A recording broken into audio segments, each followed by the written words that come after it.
There is, of late, a concern that there is a cluster of autism in the Somali community. I do not think that this is the case.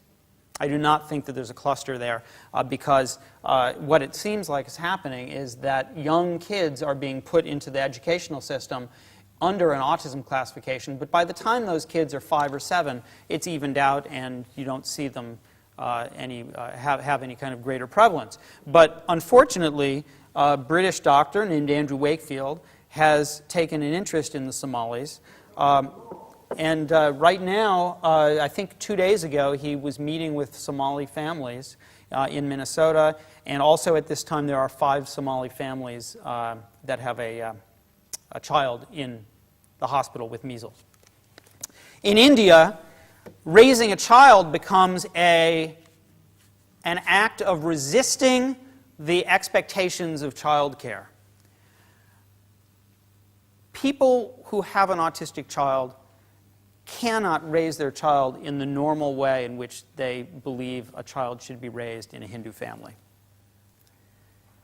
And so, increasingly, there is a split between those in India who are willing to accept what doctors say about mental retardation and so on, and those parents who are unwilling and resist what their doctors say and what their extended families say, and are starting to understand that autism is something that actually can be treated and helped.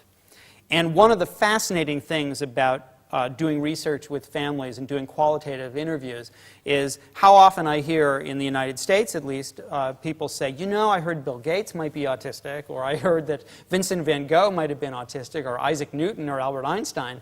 And I'm sitting in schools in New Delhi, and I'm listening to parents talk, and all of a sudden they say things like, you know, I heard Sri Ramakrishna Paramahansa was autistic. And it is incredible how that sense of belief in somebody's worth with autism is spreading. I'm also involved with a project where we're trying to figure out how to help children who are children of poor Mexican migrants in Florida to get autism services. It's proving to be very difficult because the Immigrations and Customs Enforcement, ICE, will park their big black SUVs outside of clinics to prevent people from bringing their kids in for fear of being deported.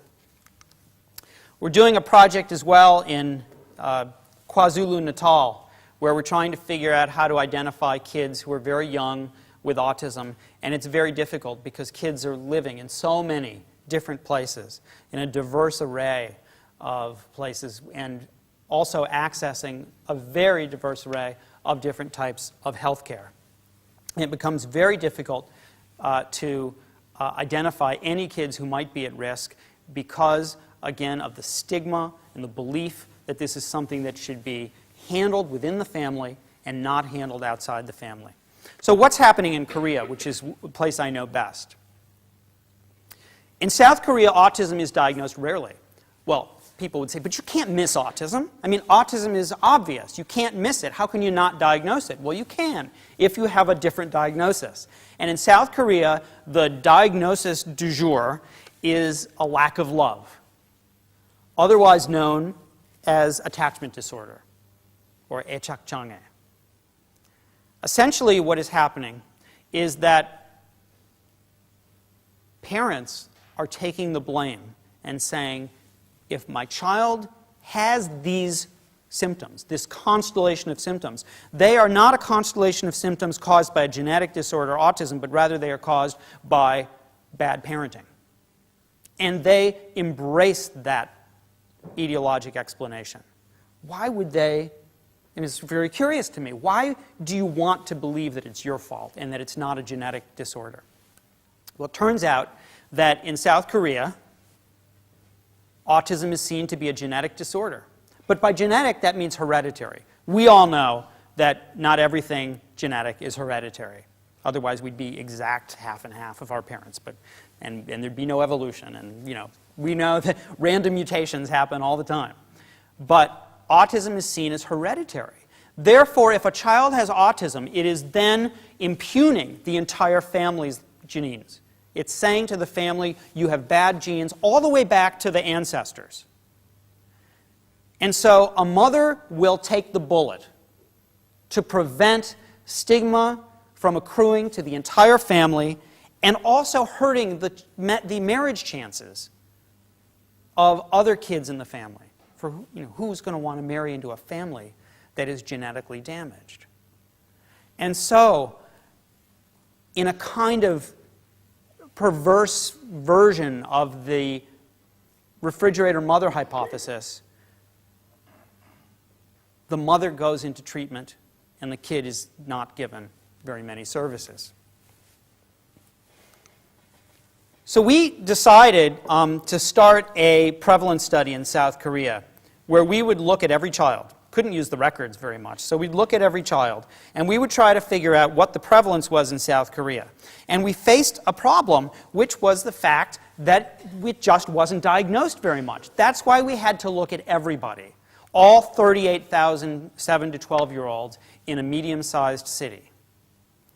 And not surprisingly, we found that 75% of the people that we eventually diagnosed with autism, and I say we, I have no expertise in clinical diagnosis, but we meaning the multidisciplinary research team that included many child psychiatrists, eventually diagnosed with autism were in mainstream schools with no record of any previous psychiatric diagnosis or service use, and this means that they were more than 2/3, about 3/4, were undiagnosed, untreated, unrecognized. But sometimes there can be dramatic changes that occur from small effects, or big effects from small changes. And one of these has to do with autism awareness in South Korea, which is in part due to our study increasing dramatically. But one of these was a small independent movie called Marathon. And it's a movie that loosely is based on the true story of a young man with autism who became a Special Olympics marathon runner. And it became the second largest grossing film in 2005. And people saw something in this film that they had never seen before. It wasn't that they saw someone with autism, or with the symptoms that we call autism. What they saw was a loving mother. And they were blown away by it. And I want to show you a few clips of this movie, because I want you to put yourself in the shoes of the person coming into a theater to watch a movie about autism with the expectation, I am going to find out how terrible a mother this woman is, who was mothering this child, and who created this horrible condition in this person. So in the opening scene that I'm going to show you, Jo-won, the boy, is young. He's very small, and his mother is trying to teach him how to speak. 주원아, I didn't subtitle this. 이게 뭐야? What is this? 비. B, it's rain. 따라해봐. 비. 따라해봐. Say it. 엄마 따라서 해봐. 비. Tell it to mom. 비가 Rain. 주룩주룩 내려요. The rain falls down. 이게 뭐야? 비. 따라해봐. 비. 비가 주룩주룩 내려요. 비가 주룩주룩 내려요. 따라해봐. 비. 비가 주룩주룩 내려요. 어서 말해. 너 왜 말 못해? 너 벙어리 아니잖아. 비가 주룩주룩 내려요. This is an independent filmmaker who took an interest in autism and decided he wanted to portray it as accurately as possible. And in the next scene, he's older, and he meets his mother, his apathetic brother, and the father has left. 지금 들어가서 봐도 안 늦어. 자. 경숙이 집 앞에서 막 키를 꺼내려는데 초원의 동생 중원이 나온다. 중원이 안녕하세요. He just bowed. Did you see that? 벌써 왔어? 말했잖아. 시험 본다니까. 밥 없었지? 엄마가 빨리 해줄게. 먹고 가. 먹었어. 타월 좀 빨아놔 좀.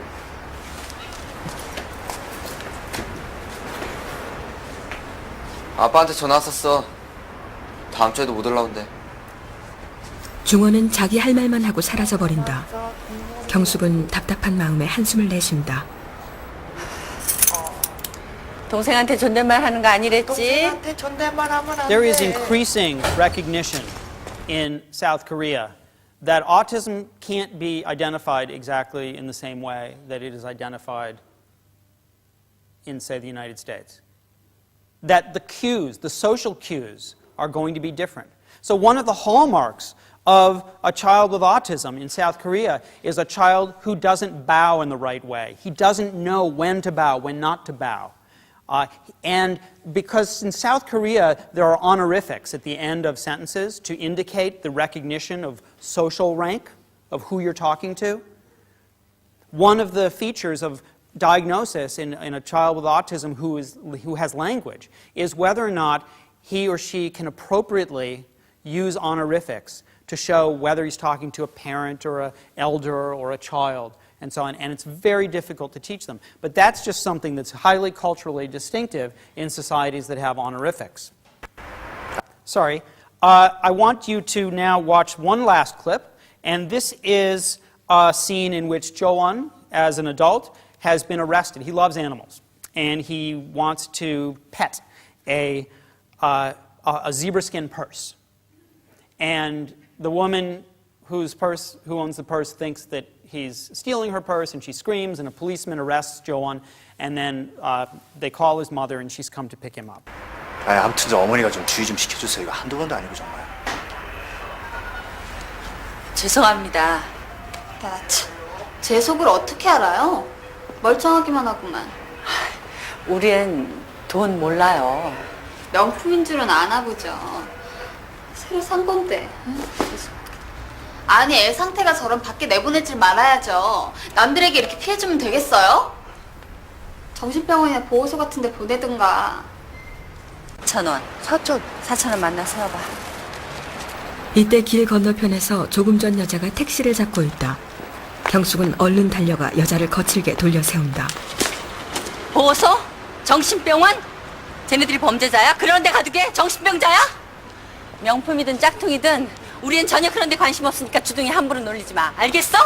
대한민국 자유국가야. 내 아들 내가 알아서 키워. 애 듣는데 못하는 소리가 없어. 야, 다 기억해. 우리 아들 너보다 기억력 100배 1000배 좋아.